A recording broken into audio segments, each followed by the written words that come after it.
Hello friends, welcome to நட்சு சமையல். இன்றைக்கி நம்ம பார்க்க போகிறது வெண்ணிலா ஸ்பாஞ்ச் கேக். அதுக்கு தேவையான பொருட்கள் என்னென்னு பார்க்கலாம் வாங்க. அதுக்கு நான் 1 கப் மைதா எடுத்திருக்கேன், 2 முட்டை எடுத்திருக்கேன், அரை கப் ஜீனியை நல்லா பொடிச்சு வச்சுருக்கேன், வெண்ணிலா எசன்ஸ் எடுத்திருக்கேன், பால் எடுத்திருக்கேன், எண்ணெய் எடுத்திருக்கேன், சோடா பவுடர் எடுத்திருக்கேன், பேக்கிங் பவுடர் எடுத்திருக்கேன். வாங்க வீடியோக்குள்ளே போகலாம். இப்போ மிக்ஸி ஜாரில் நம்ம 2 முட்டையை ஊற்றிக்கலாம்.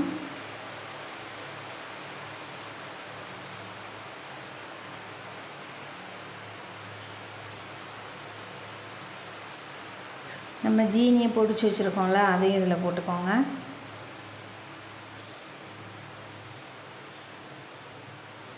அடுத்து 2 ஸ்பூன் எண்ணெய் எடுத்திருக்கேன், அதையும் ஊற்றிக்கோங்க. 2 டேபிள் ஸ்பூன் எண்ணெய் எடுத்திருக்கேன். அப்புறம் 2 டேபிள் ஸ்பூன் பால் எடுத்திருக்கேன், அதையும் நம்ம ஊற்றிக்கலாம்.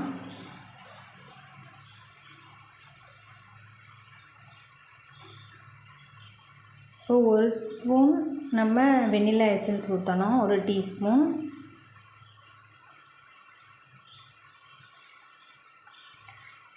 இப்போ இது நல்லா நம்ம க்ரீமியாக நல்லா அடிச்சுட்டு வந்து எடுத்துடலாம். இப்போ நான் அடிச்சிட்டேன் பாருங்கள்.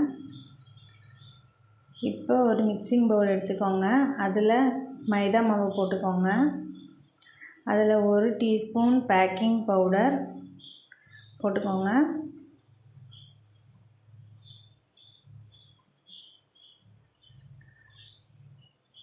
அப்புறம் அரை டீஸ்பூன் பேக்கிங் சோடா எடுத்துக்கோங்க. நம்ம ஆப்ப சோடான்னு சொல்லுவோம்ல, அது எடுத்துக்கோங்க. அதுவும் போட்டாச்சு. இப்போ இந்த நம்ம அடித்து வச்சுருக்கிற மிக்சரையும் நம்ம இதில் ஊற்றிடலாம்.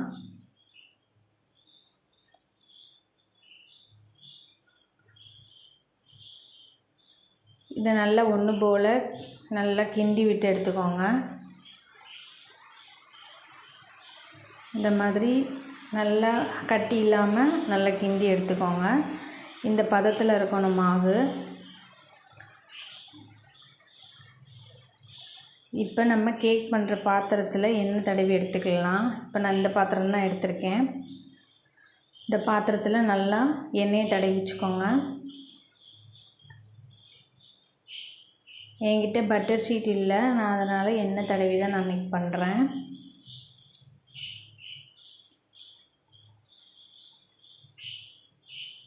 இப்போ இதில் நம்ம மிக்ஸ் பண்ணி வச்சுருந்த இந்த கேக் பேட்டரை எடுத்து இதில் ஊற்றிக்கலாம்.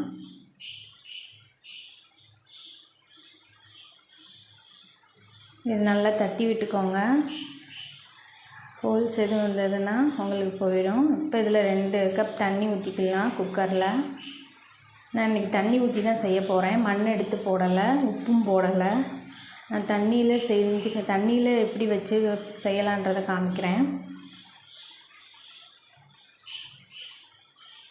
இப்போ நான் 2 கப் தண்ணி ஊற்றிட்டேன். இப்போ இந்த மாதிரி நம்ம ஸ்டீம் பண்ணுறதுக்கு எல்லார் வீட்லேயும் இருக்கும் இல்லையா, அது நான் கவுத்தி போட்டிருக்கேன். கவுத்தி போட்டு இது ஒரு 10 நிமிஷம் நம்ம இது பண்ணி வச்சுக்கலாம், ஹீட் பண்ணி. இப்போ நமக்கு ஹீட் ஆகிடுச்சு. இப்போ இதில் நம்ம அந்த கேக் பேட்டரை ஊற்றி வச்சுருக்கோம் இல்லையா, அதை எடுத்து இதில் வச்சிடலாம். இப்போ இந்த மாதிரி ஹோல்ஸ் உள்ள மூடி எதுவும் இருந்ததுன்னா நீங்கள் வச்சுக்கோங்க, மூடி வச்சுக்கோங்க. இப்போ லாக் பண்ணிடுங்க. கேஸ்கட் போட்டிருக்கேன், விசில் போட வேண்டாம். இப்போ எனக்கு 30 மினிட்ஸ் ஆயிடுச்சு, அதான் ஓப்பன் பண்ணி பார்க்குறேன்.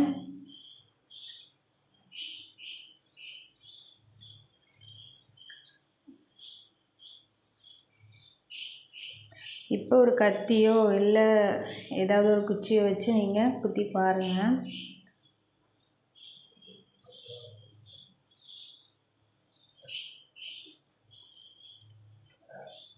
எனக்கு சென்டரில் மட்டும் வேகாமல் இருக்குது, மற்ற சைடெலாம் வெந்துருச்சு.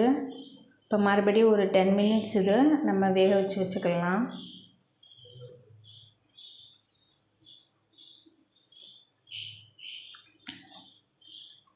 இப்போ 10 மினிட்ஸ் ஆயிடுச்சு. இப்போ நம்ம ஓப்பன் பண்ணி பார்க்கலாம்.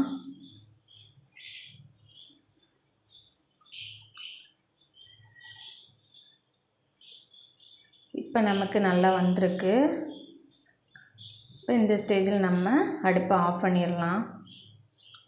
இப்போ எனக்கு மொத்தமாக 45 நிமிஷம் ஆயிருக்கு. இப்போ இது நல்லா ஆற வைக்கணும். ஆற வச்சுட்டு நம்ம தட்டணும். ஆறாமே நீங்கள் எடுத்தீங்கன்னா உங்களுக்கு எல்லாம் பிஞ்சிட்டு வந்துடும். நீங்கள் அதெல்லாம் ஆற வச்சு எடுத்துக்கோங்க. இப்போ எனக்கு ஆறி வந்துருச்சு. இப்போ இந்த மாதிரி நமக்கு நைஃபை விட்டு இந்த மாதிரி பண்ணி எடுங்க.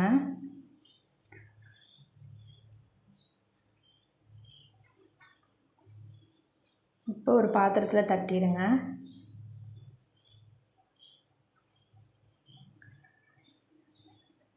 நல்ல நமக்கு சுவையான வெண்ணிலா ஸ்பாஞ்ச் கேக் ரெடி ஆயிடுச்சு. பார்த்தீங்களா, நல்ல ஸ்பாஞ்சியாக வந்திருக்கு.